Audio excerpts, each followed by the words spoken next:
Unit number 2B, listening. What is listening? Listening એટલે શું? તો કે લિસનિંગ એટલે સાંભળવું. યુનિટ 2Bનો જે લિસનિંગનો ક્વેશ્ચન છે એ આપણને ઘણીવાર એક્ઝામની અંદર પૂછાતો હોય છે. Listening is the receiver's activity in oral communication. મૌખિક જે વાતચીત થતી હોય એની અંદર સાંભળવાવાળા વ્યક્તિનો રોલ એટલે કે એની પ્રવૃત્તિ ખૂબ જ મહત્ત્વની હોય છે. As the speaker has responsibility to make the efforts to be understood, so the listener has the responsibility to be attentive and to make the efforts to understand the meaning of the speaker of all the skills of communication.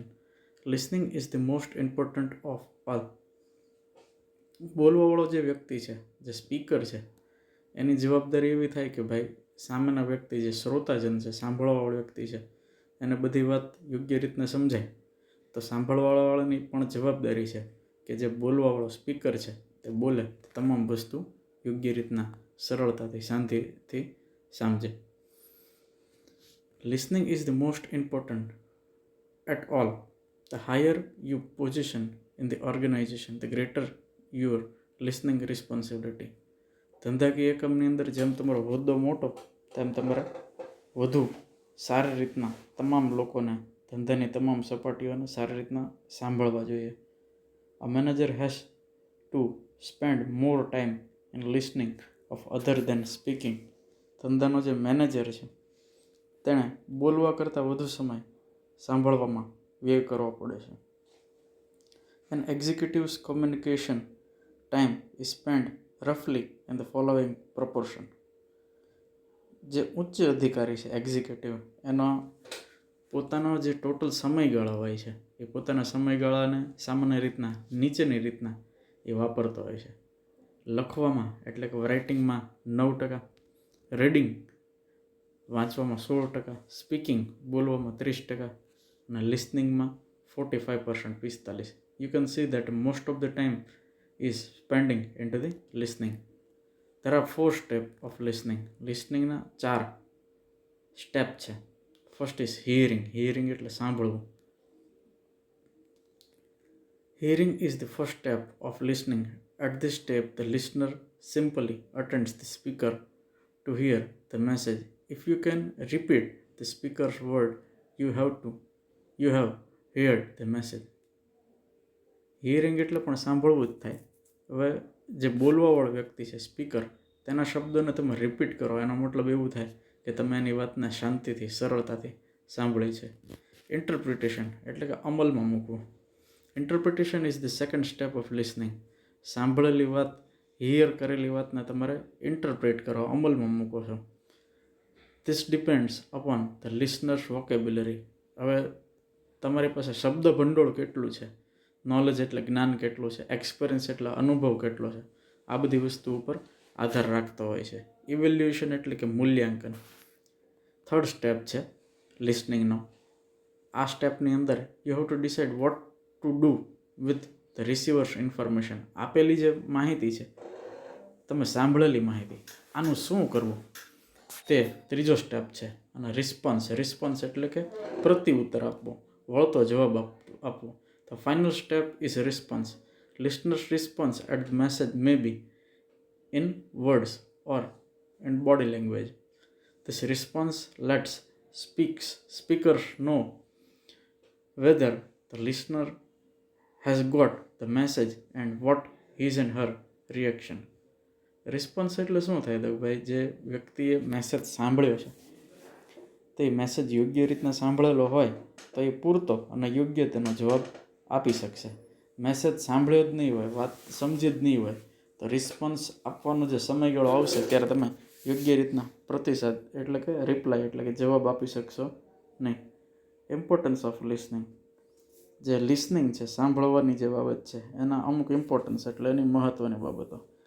N interaction with others, whether at home with the friends or colleagues or at work, depends for success on your ability to listen.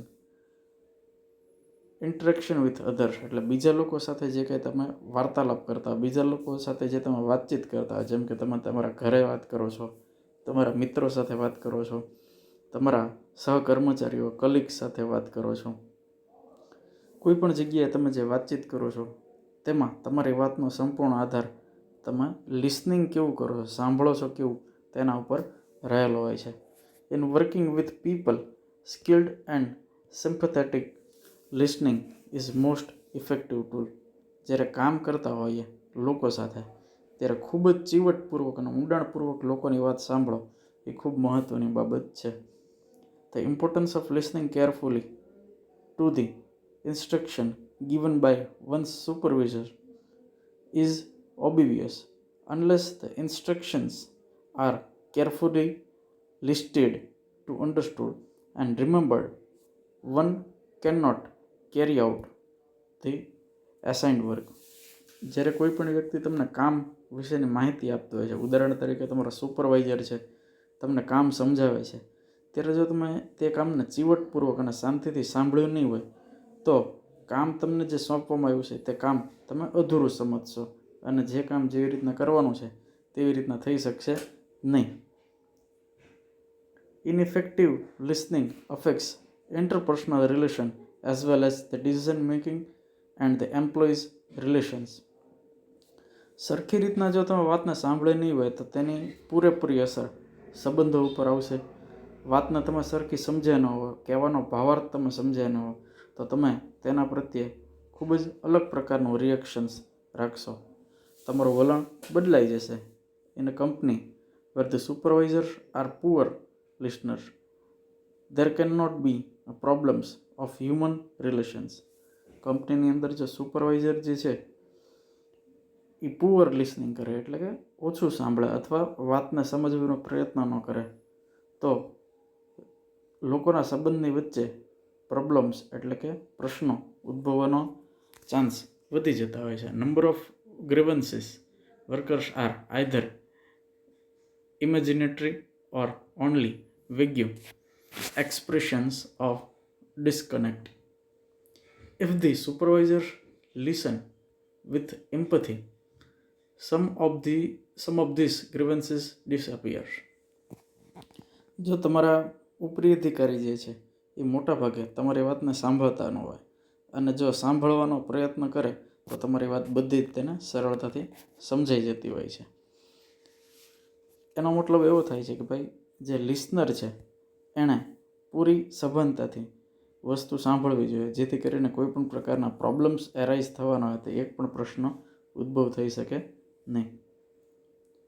તો આપણે જે કોઈ speech આવતી હોય છે એ સ્પીચને listen કરીએ છીએ તે સમયગાળા દરમિયાન આપણે બધી વસ્તુ શાંતિથી સાંભળવી જરૂરી છે જેથી કરીને કોમ્યુનિકેશનની અંદર જે મેસેજ આવતો હોય છે તે મેસેજને પૂરેપૂરો સરળતાથી આપણે સમજી શકીએ છીએ અને ફ્યુચર કોર્સ ઓફ એક્શનમાં જ્યારે આ મેસેજ આપણે બીજા વ્યક્તિને સમજાવવાનો થાય ત્યારે આ મેસેજ આપણે તેવા જ સ્વરૂપે સરળતાથી સમજાવી પણ શકીએ. નાઉ બેનિફિટ્સ ઓફ લિસનિંગ. જે કાંઈ લિસનિંગ આપણે કરીએ છીએ, સાંભળીએ છીએ તેના અમુક બેનિફિટ્સ જે છે એ આપણને થતા હોય છે એટલે કે લાભ થતા હોય છે. ફાઇન્ડ આઉટ મોર ઇન્ફોર્મેશન. બહુ સરળતાથી શાંતિથી તમે સાંભળેલું હોય તો તમારી પાસે વધુ અને પૂરતી માહિતી હોય છે. Learn about the people and how there minds work. જે વ્યક્તિ બોલે છે તે શું વિચારે છે, તે કેવું વસ્તુનું એક્સપ્લેનેશન આપવા માંગે છે તે સંપૂર્ણ આપણને સમજાતું હોય. Improve relation with the people. જે વ્યક્તિ બોલે છે તેની સાથેના સંબંધ સુધરે છે. Raise the moral of employee and subordinates. જ્યારે તમે સામેના વ્યક્તિ જે બોલતો હોય છે તે વ્યક્તિને તમે સાંભળો ત્યારે તેની સાથેના મોરલ, તેનો બોલવાનો હાર્દ, તેનો બોલવાનો હેતુ, તેનો ઉત્સાહ જે છે એ વધતો હોય છે. Obtain the suggestions and new ideas. સામેના વ્યક્તિને તમે સરળતાથી અને શાંતિથી ચીવટપૂર્વક સાંભળો તો તેની પાસેથી તમને કંઈક નવા આઈડિયા પણ ઘણીવાર પ્રાપ્ત થતા હોય છે. Discover Y the employees perform as they do well or properly. તમને માહિતી મળે છે કે ભાઈ તમારા કર્મચારી જે છે એ કામ કરે છે તો સારું કામ કરે છે તો કઈ રીતના સારું કામ કરે છે. Help with solving the problem. કોઈપણ વ્યક્તિનો પ્રશ્ન તમે, કોઈપણ વ્યક્તિની વાત તમે શાંતિથી સાંભળી હોય તો તમે એના પ્રોબ્લેમ્સ, એના અવરોધો જે છે એ સરળતાથી તમે દૂર કરી શકતા હોય છે. Profile of an effective listener. તો જે સારો શ્રોતા છે તેની પ્રોફાઇલ કેવી હોવી જોઈએ, શું કરતો હોવો જોઈએ? જે